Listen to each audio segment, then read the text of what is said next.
नमस्कार। आज के इस एक्सप्लेनर में हम एक बहुत ही दिलचस्प पैराडॉक्स को डिकोड करने वाले हैं। जरा सोचिए, क्या किसी ऐसे धर्म में कोई लॉजिक हो सकता है जहां बेजान चीजों की पूजा होती हो और करोड़ों देवताओं की बात की जाती हो?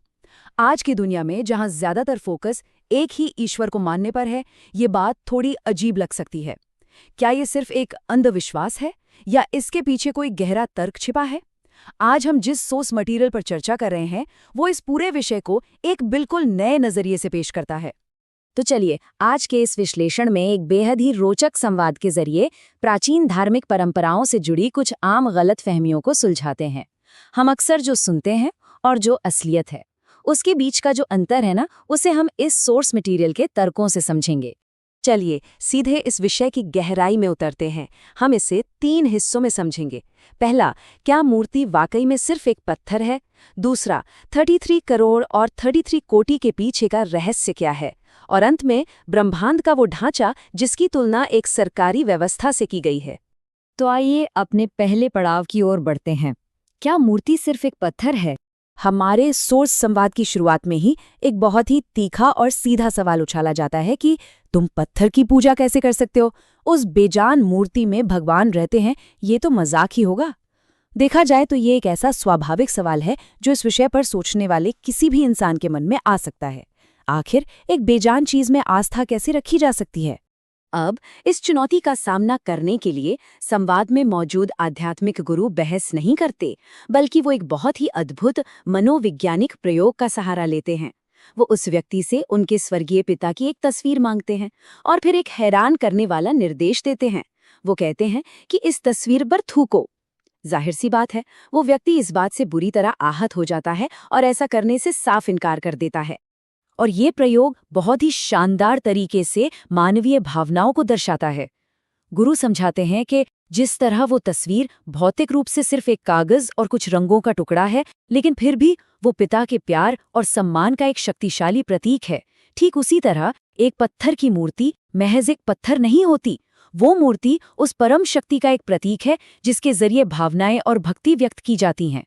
तो इस पहले हिस्से का सबसे अहम निष्कर्ष यही निकलता है कि सोर्स मटेरियल मूर्ति पूजा को कोई अंधी आस्था नहीं, बल्कि भावनाओं का विज्ञान मानता है। ये उस निराकार शक्ति के साथ एक भावनात्मक और मानसिक जुड़ाव बनाने का एक गहरा मनोवैज्ञानिक तरीका है। चलिए अब हम अपने दूसरे सबसे ज्यादा चर्चा वाले विषय पर आते हैं, 33 करोड़ या 33 कोटि देवताओं का दावा।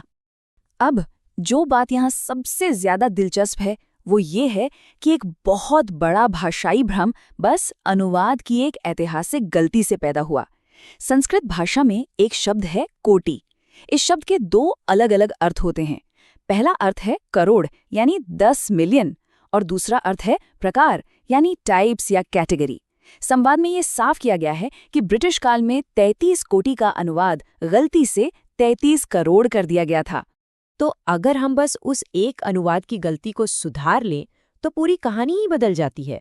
ये विशाल संख्या 33 करोड़ से घटकर सीधे एक बहुत ही सटीक नंबर पर आ जाती है और वो है सिर्फ 33। सोर्स मटेरियल इन 33 शक्तियों का बहुत ही स्पष्ट रूप से वर्गीकरण करता है।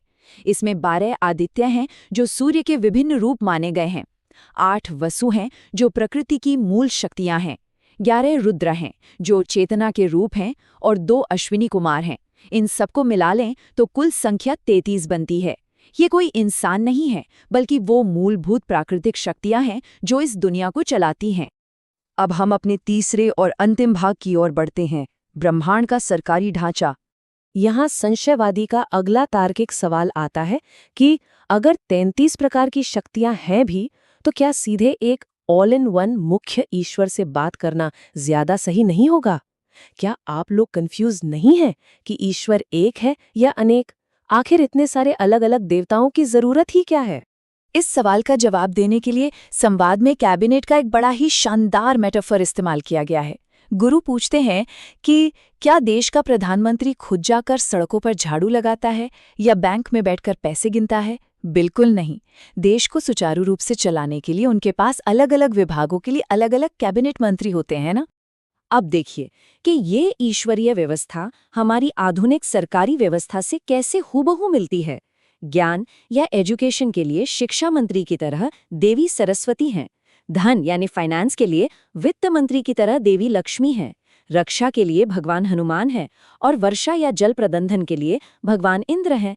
ये पूरी तरह से एक बेहद संगठित प्रशासनिक ढांचे की तरह काम करता है। लेकिन इस पूरी व्यवस्था में एक बात बिल्कुल स्पष्ट की गई है, चाहे किसी भी विभाग या मंत्री के पास जाया जाए, सारी शक्ति अंततः उसी एक सर्वोच्च सत्ता से ही आती है, यानी ब्रह्मांड के उस सुप्रीम प्रधानमंत्री से। शक्तियां और विभाग अनेक हो सकते हैं, लेकिन ऊर्जा और सत्ता का अंतिम स्रोत केवल एक ही है।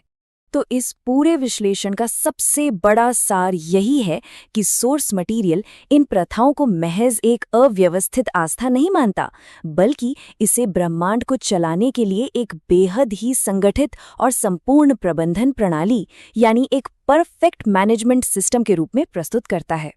और सबसे अहम बात, सोर्स मटेरियल हमें एक बहुत ही रोचक सवाल के साथ छोड़ता है।